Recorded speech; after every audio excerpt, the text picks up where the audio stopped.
Hello everyone, it's Mike from Replica Air Guns, and welcome to a real gun video. I don't really like using the term real guns because the air guns, blank guns, airsoft guns that I review, they're not imagined, so they are real.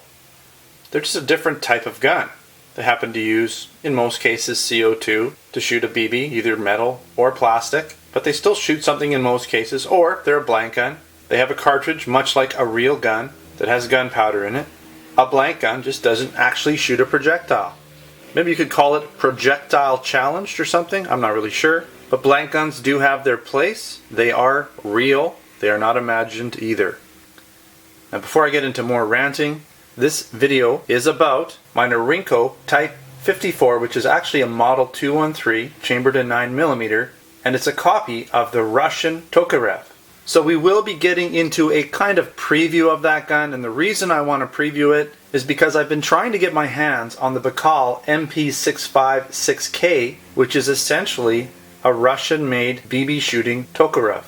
But here in Canada, and even in the US, they're very hard to find, and if you can find one, the cost of the BB version is generally as much as $500 or $600.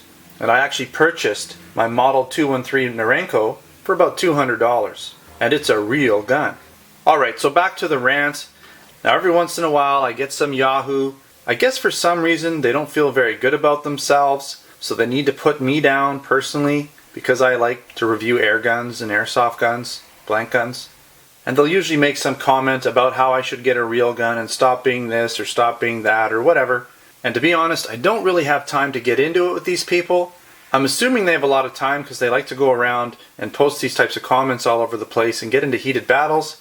And to be honest, I just have better things to do with my time.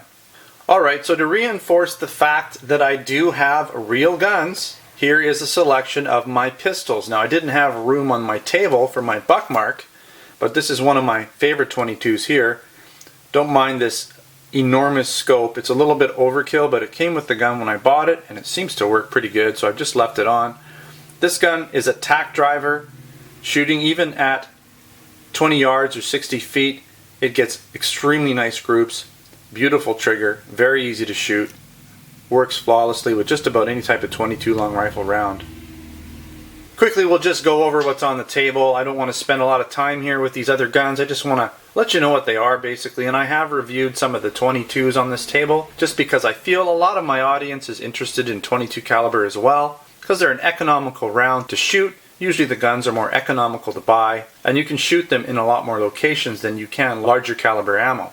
Alright, so here we have my MK22, which is made by ISSC. It's a 22 caliber long rifle, looks similar to a Glock.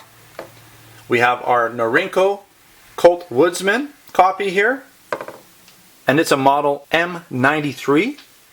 We also have one of my favorite guns, my Norinco MP34 here. And this is a SIG compact copy. I've added the whole grips to it. This one's chambered in 9mm. Up top we have my Norinco NP30N, and this is the nickel version. It's a little blinged out, but it's a beautiful 1911. This one shoots 45 ACP, has a 10 round double stack magazine, so you do need a fairly big hand to shoot this gun. It's got a fairly big mag well. Then I also have a Chiappa 22 at the top here. And I've reviewed this gun as well. Very nice gun. Seems to be working in very nicely. Both the Chiappa and the ISSC M22 are shooting very well for me. I was actually at the range just the other day. I was using the Blazer ammo and they both shot that ammo beautifully. Very, very few hiccups with either gun. And to also reinforce the fact that I don't just own these guns and look at them, I do get to the range. I try to get out there from time to time and actually use the guns and practice up with them. And here is a target. Just look at the big holes on this one, so not the little ones. The little ones are 22 cal. The big holes here are 45 cal, and they were actually not shot with any of my guns. I was handed a Smith & Wesson 45 revolver, chambered in 45 ACP, and told to give it a go. So I shot 2 cylinders worth of ammo, so 12 shots at the target, and was quite surprised when I went up there. Now keep in mind this is a 20-yard range, so 60 feet away. Open sights, freestanding, all 12 rounds, under 5 inches. That's really not bad. I'm not trying to brag or anything, but I just wanted to reinforce the fact that I shoot these guns. Alright, now that we've got that out of the way, we'll get back to the Norinco Type 54 Model 213 Tokarev copy. And it does come in this. Now this is a used gun, so this box looks like it's been weathered a bit. And mine actually did come with 4 magazines total. I bought this gun for just a hair over $200. I bought it used.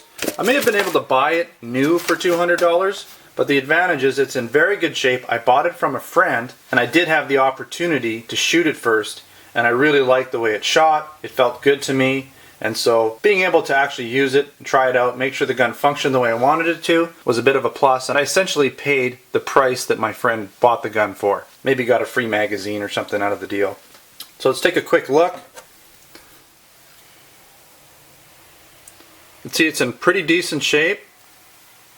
Now what you'll notice on this gun over an actual Tokarev is they've added a safety to it. So you wouldn't find the safety on the real version of the gun. I don't mind having it there. It's pretty nice, but you'll see that they've, made it very similar in many ways.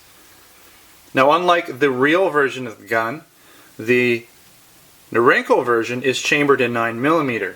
The original version that was actually introduced back in 1930 to replace the Nagant M1895 revolver for the Soviet troops, this replacement gun was chambered in 7.62mm. So they didn't actually use a 9mm cartridge.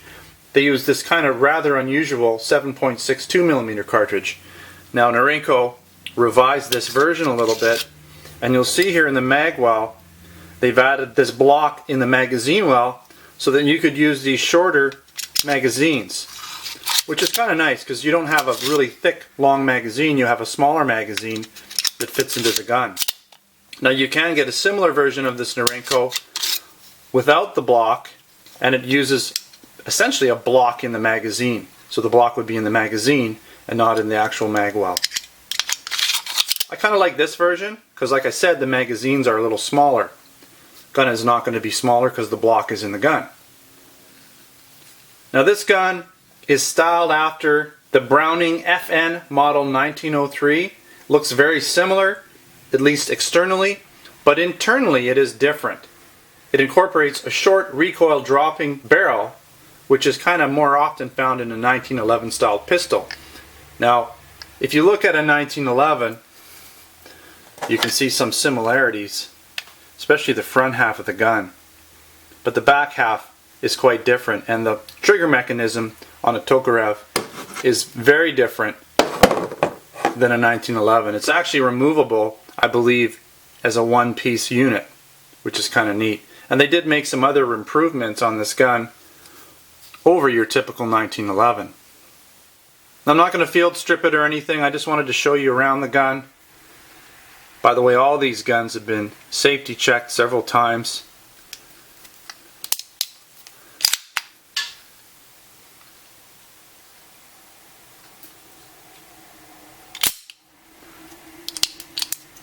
Nice gun to shoot. What I like about it is it's very thin. It's even thinner than a 1911. It's a little bit shorter, maybe, well, similar, but even the grips are kind of thinner.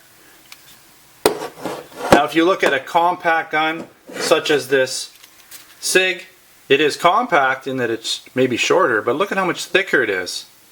Everywhere on this gun is thicker. So even though this is a compact gun, this gun has a very thin profile. It's not too heavy either, about a couple pounds maybe. Very thin profile, very sleek, and it's actually really nice to shoot. I was really surprised at how well this gun shot, being that it's quite a fairly old gun, based on a 1930s design. Now, some things about Norinco.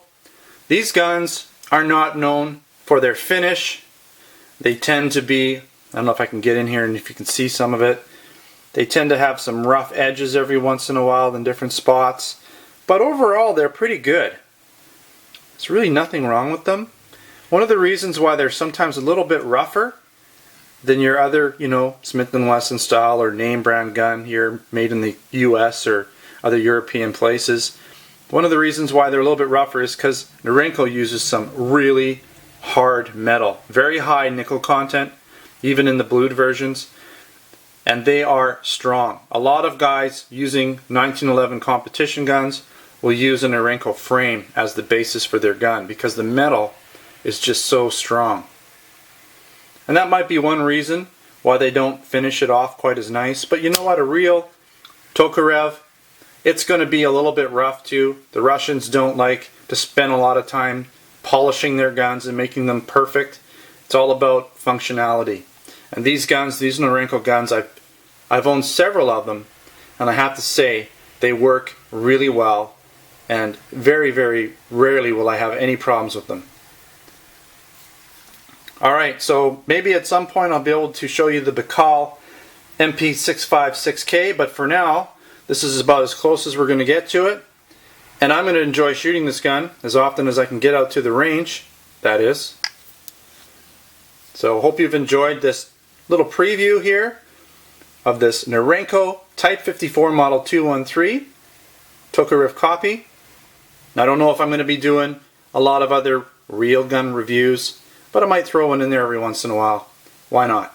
Thanks for watching another Replica Airguns video. Until next time, take care.